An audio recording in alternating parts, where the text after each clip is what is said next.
Je vous propose de nous rafraîchir un petit peu avec un changement de avec sujet l'eau de la Seine, je suis pas pour sûre. terminer cette heure ensemble d'Europe Soir Week-end. Si l'eau de la Seine, effectivement, le plan baignade d'Anne Hidalgo a plus d'1 milliard d'euros, 1,4 milliard pour le rendre propre à l'usage. Première baignade ce matin pour les touristes et les Parisiens, 3 sites à Paris.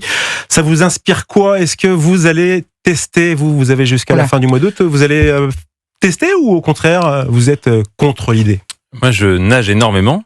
Mais je ne vais pas tester tout de suite parce que les images que j'ai pu voir de la chose ne m'ont pas spécialement donné envie d'aller me tremper dans une eau verdâtre et un peu glauque de la Seine. Mais on peut quand même se dire qu'il y a une sorte de vraie interrogation.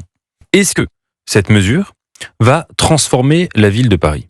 Si, à supposer que dans 10 ans, dans 20 ans, les Parisiens aient pris l'habitude de nager dans la Seine, dans une période où les canicules se multiplient.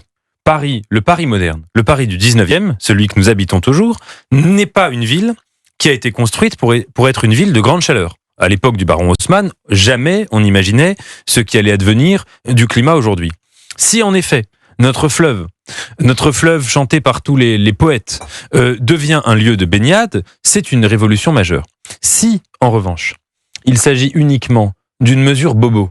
C'est-à-dire que certains vont en effet prendre l'habitude d'aller se baigner dans la Seine, mais moins pour se baigner que pour pouvoir dire plus tard « Regardez, moi je me baigne dans la Seine, je suis vraiment quelqu'un de courageux, quelqu'un de bien, etc. » Nathan, Eh bien, on n'a pas le recul nécessaire encore pour savoir si ce sera bien dans 5 ou 10 ans. Mais Par contre, tout le monde tire déjà à boulet rouge contre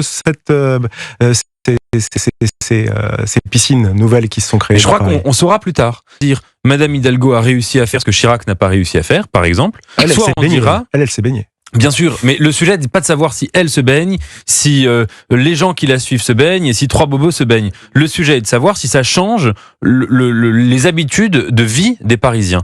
Donc soit ce sera une femme courageuse qui a pris une mesure que personne n'a réussi à prendre, soit ce sera une mesure de bobo et on verra plus tard. Charlotte Dornelas. Oui, au-delà de ça, je pense que la réaction, vous disiez, il y a beaucoup de gens qui réagissent. Bon, il y a le montant, 1,4 milliard d'euros, on se dit, étant donné la situation, au-delà d'ailleurs des frontières de Paris, dans le pays, 1,4 milliard. Ça va au-delà de la baignade aussi, hein. Ça va aussi pour restructurer un petit peu les bords de Seine. Oui, il y a d'autres choses. Hein. Précisément, il y a d'abord le montant qui est énorme, et la deuxième chose, il y a la question de la hiérarchisation des priorités dans la vie des Parisiens en particulier et des Français en général, parce qu'il y a la moitié de cette somme qui est apportée par l'État, donc ça concerne évidemment tous les Français. Je pense que ces deux questions-là agacent un petit peu dans ce débat sur l'eau de la Seine, et en plus, en effet, sur le gâteau, on a l'impression que c'est le summum du courage ces derniers jours d'aller se jeter dans la Seine.